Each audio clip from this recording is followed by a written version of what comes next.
និយមន័យកតាបកិច្ចគឺជាកិច្ចការដែលត្រូវតែធ្វើខានមិនបានគឺឪពុកត្រូវចិញ្ចឹមនិងផ្ដល់ប្រាក់ឧបត្ថម្ភដល់កូនរហូតដល់កូនធំគ្រប់អាយុ18ឆ្នាំទើបឪពុកអាចរួចផុតពី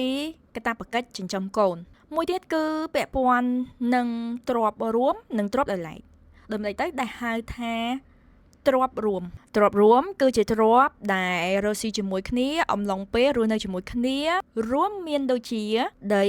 ផ្ទះឬឡានជាដើមទ្រព្យដោយឡែកគឺជាទ្រព្យមុនរៀបការឬអាចនិយាយបានថាជាទ្រព្យនៅលាវមិនតន់ស្គាល់គ្នាឬមិនតន់បានរស់នៅជាមួយគ្នាតើទ្រព្យនៅលាវអាចដាក់បញ្ចូលជាទ្រព្យរួមបានឬអត់ចម្លើយគឺបានទី1អាចថាស្ត្រីឬបុរសគាត់មានទ្រព្យច្រើនមានលទ្ធភាពគ្រប់គ្រាន់នៅក្នុងការចិញ្ចឹមកូនហើយក៏សម្រេចចិត្តដាក់ចូលជាទ្រព្យរួមតែម្ដងទី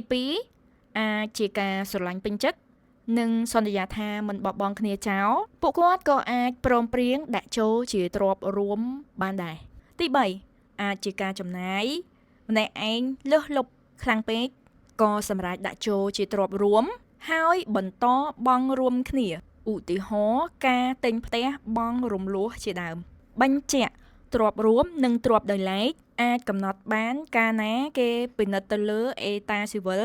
បើគ្មានអេតាស៊ីវិលប្រាកដណាស់គ្មានទេទ្រព្យរួមគឺមានតែទ្រព្យដោយឡែកសរុបជារួមបើទោះបីជារៀបពិធីមង្គលការធំដុំយ៉ាងណា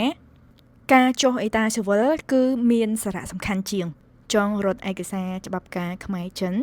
អាចធ្វើការទំនាក់ទំនងមកនាងខ្ញុំបានតាមរយៈ QR Telegram ដែលមាននៅលើអេក្រង់នេះ